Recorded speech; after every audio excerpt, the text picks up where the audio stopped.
Welcome to the Human Capital Innovations Podcast, your go-to source for personal, professional, and organizational growth and development. We hope you tune in often for all things people management, organizational development and change, organizational leadership, and social impact related.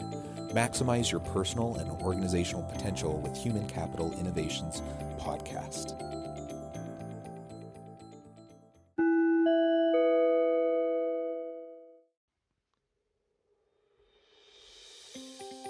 Welcome to the Human Capital Innovations Podcast. As part of our new HBR Minute series, spotlighting thought-provoking HBR videos and their key takeaways, today I explore Rob and Eli's recent HBR video, The Culture of Overwork Hurts Everyone.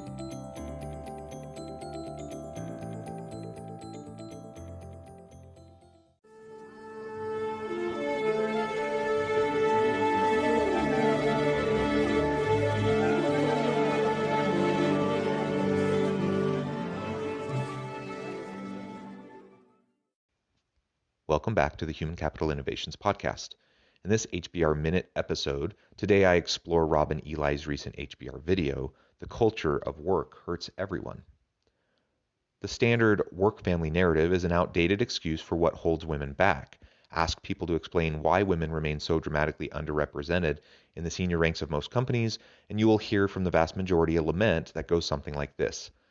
High-level jobs require extremely long hours. Women's devotion to family makes it impossible to put in those hours, and so their career inevitably suffers. However, the research doesn't actually bear this out.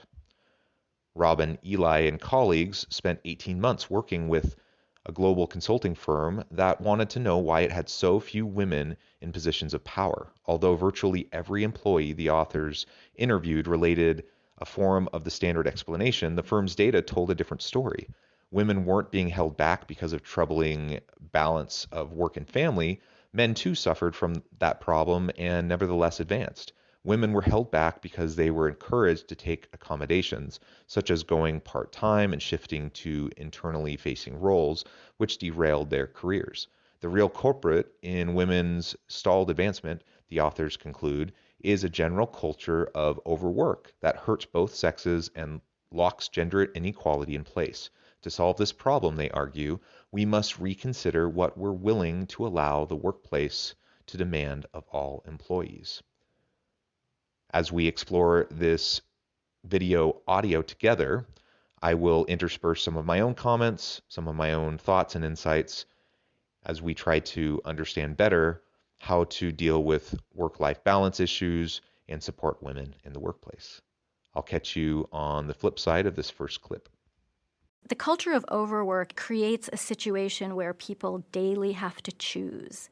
If you're going to work here, you got to choose between work and personal life. For many people, that's work and family. Because we think of that as a problem of work-family conflict, the way that they address it and the way many companies do is work-family accommodations, which are great. The problem with work-family accommodations in a context, in a culture of overwork, is that people who take them are seen as uncommitted and their careers are derailed.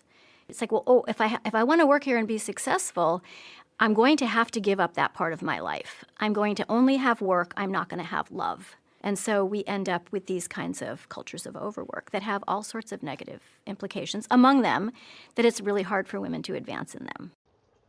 There are many ways in which a culture of overwork can be damaging for organizations and for their employees.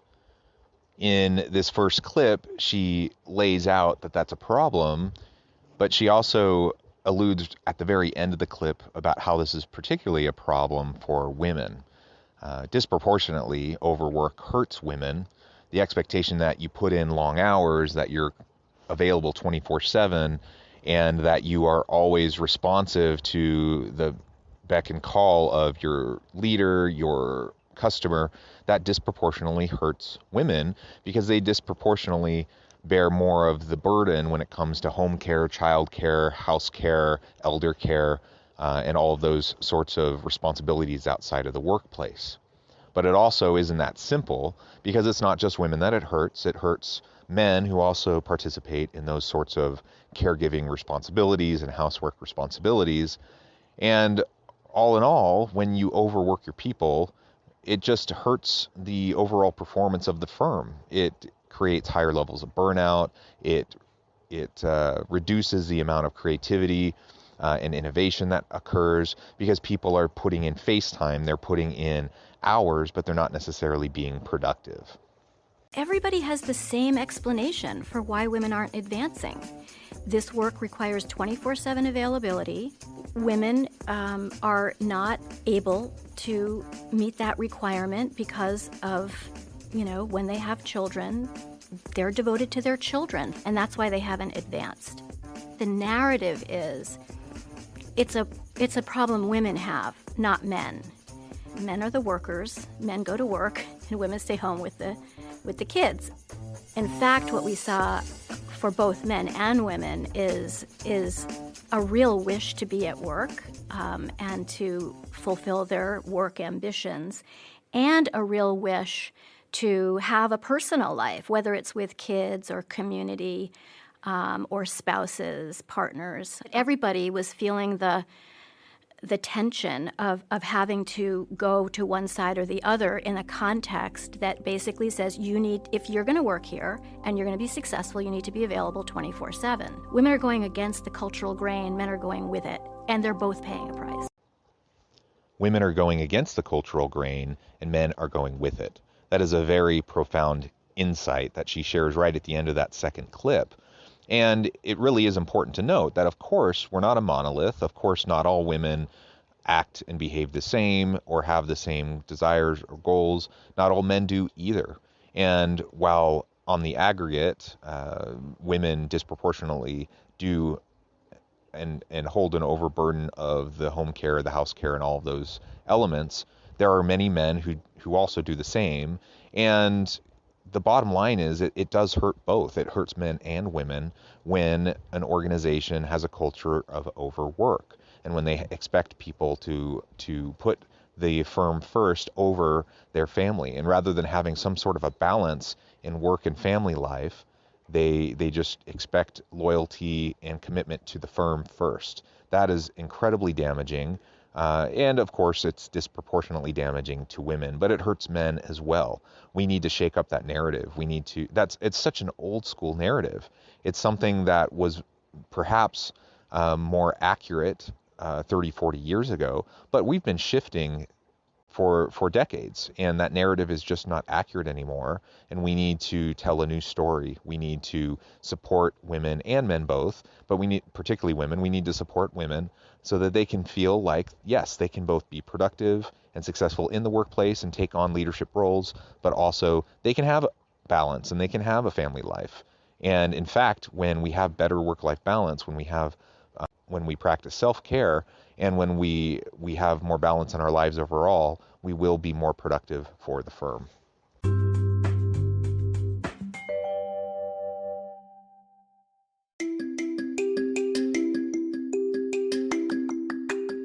I'm excited to announce the publication of my new book from HCI Press, Bluer Than Indigo Leadership: The Journey of Becoming a Truly Remarkable Leader. Early in my adult life, I learned about an Asian proverb that translates as bluer than indigo.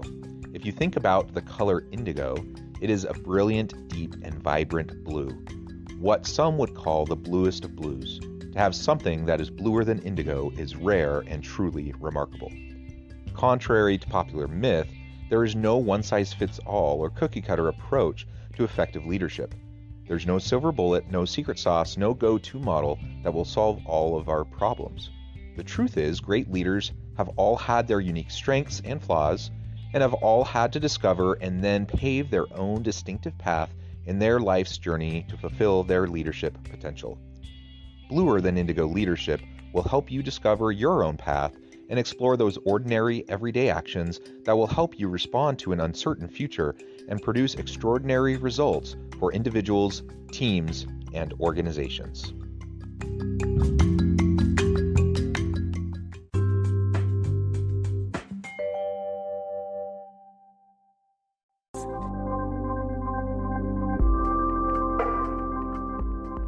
I think think the culture of overwork is a good pithy way to describe it, because it is a culture, and it is overwork. This is, I think, particularly true in professional service firms. Very often you'll hear, well, the client, you have to be at the beck and call of the client. And so that could be, who knows where the client is in the world, or, and that's what forces the tension. I think I've studied enough professional service firms to be able to say that imperative is a myth.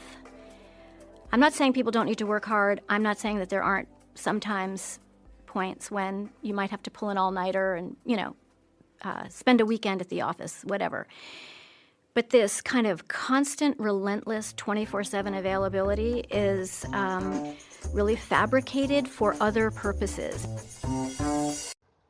We really don't need to be making ourselves available to the company and to our customers 24/7. Now, depending on the business, perhaps we do need to have shift work and we do need to have people who can cover different hours of the day. I'm not saying that's not the case. And as she said in that clip, we're not saying that you don't need to work hard, that you don't need to put in long hours at times, work weekends at times, work late sometimes. That's not the point. The point is that we shouldn't have to be doing that always. That shouldn't be the constant expectation, because that just leads to burnout. And it's just not accurate. It's just not what firms expect. And so if, as an organization and as leaders, we tell our people that they need to make themselves available, we are not being honest. It's a disingenuous way to try to get more out of your people, and it disproportionately hurts women. It's really serving this other function of, allowing among a group of highly ambitious, competitive people to stand out as the superstar. So we heard stories of consultants saying, we put together these 100 slide decks, and we've spent the entire weekend perfecting them.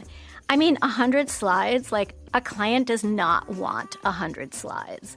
So why do we do it? We do it because it's our opportunity to prove how smart we are, how smart and analytical we are. It has nothing to do with what the client needs. It has nothing to do with maintaining the competitiveness of the firm. And in fact, there's research to suggest that kind of overwork is actually undermining, ultimately, of a firm's competitiveness, because it burns people out. There's all sorts of negative repercussions of that kind of requirement. Part of what she's saying here is that we need to work smarter, not harder, right? If we're working all weekend to put together 100 slides for a slide deck for a client that doesn't actually want it or doesn't ask for that, then what are we actually accomplishing? We're spinning our wheels for nothing. Organizations do so much of that. And oftentimes leaders, particularly those who have expectations, arbitrary expectations for face time, for a number of hours a week put in, for making sure you stay late, working weekends, get there before the boss gets there, leave after the boss leaves. When you have those sorts of cultural norms, it's not about performance, it's not about productivity, it's just about these arbitrary norms around time spent in the office and face time with your colleagues. And that doesn't actually help anybody. And it absolutely hurts everybody, particularly women. And so we need to rethink what it means to be productive in the workforce. We need to make sure that we work smarter. We need to make sure that when we are expecting people to work long hours, that there's a real reason behind it, and we're not just forcing everyone to spin their wheels for no reason, and particularly if it's just so they have to be there because I have to be there too. Quite frankly, as an organizational scholar, I'm much more interested in actually what organizations can do about this. If they really are interested in addressing these issues of structural inequality, say, where in our culture do we see structural inequality getting reproduced? And what are the narratives? What are the kinds of interactions people are having with each other? What are our policies, our norms, and really taking a look at that?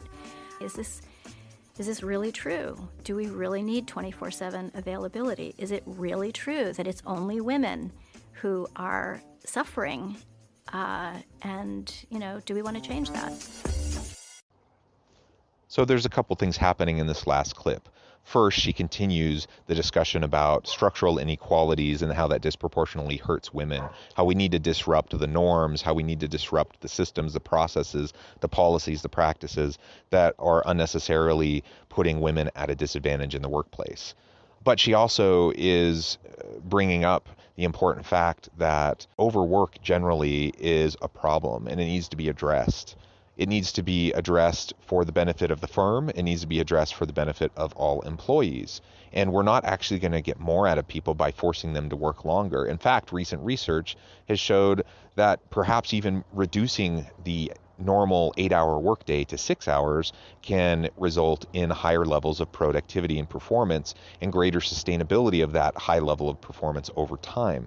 So it's something we need to shake up these preconceived notions of what it means to be productive, what it means to be hardworking, and let's work smarter, not harder.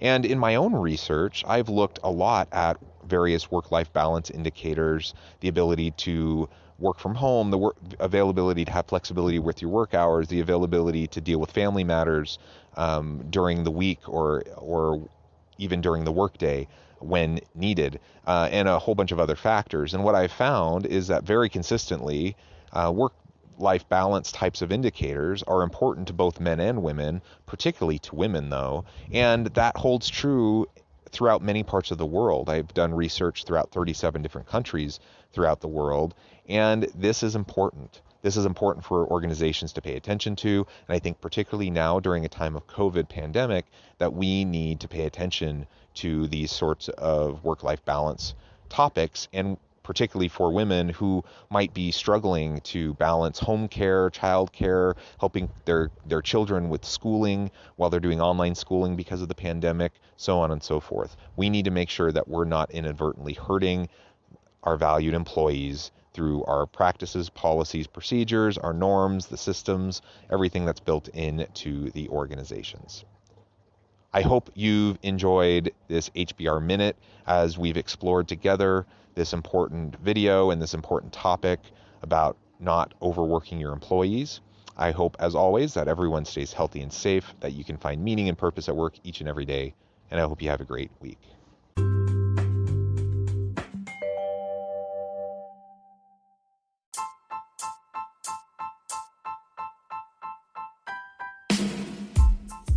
The alchemy of truly remarkable leadership. Ordinary, everyday actions that produce extraordinary results. Consider how the nature of work has shifted over the past 50 years. With increased globalization, rapid technological advancement, and the shift in economic composition, the average job of today looks very different than the average job of 50 years ago. What will the jobs and organizations of tomorrow look like? Moreover, what does this all mean for organizational leaders? What are the core competencies and capabilities of organizations and their leadership that are prepared for continued disruption and geopolitical and socioeconomic shifts? Regardless of what the future holds, increasingly, leaders need to be socially minded, data-driven, decisive, champions of talent, and disruptors of the traditional notions of leadership, teams, organizations, and work. The alchemy of truly remarkable leadership will help you to explore your own leadership competencies and capabilities and consider ways to apply and implement them into your workplace and personal life.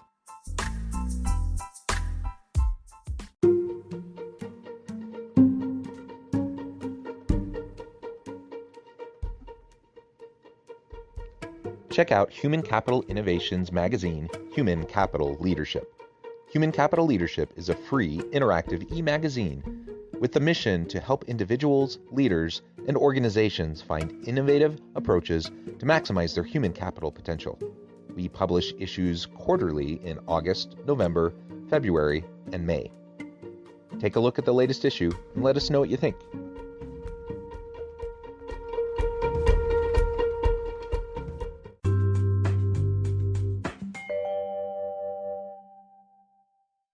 Thanks again for joining us for this episode of the Human Capital Innovations Podcast. I hope you stay healthy and safe and that you have a great week.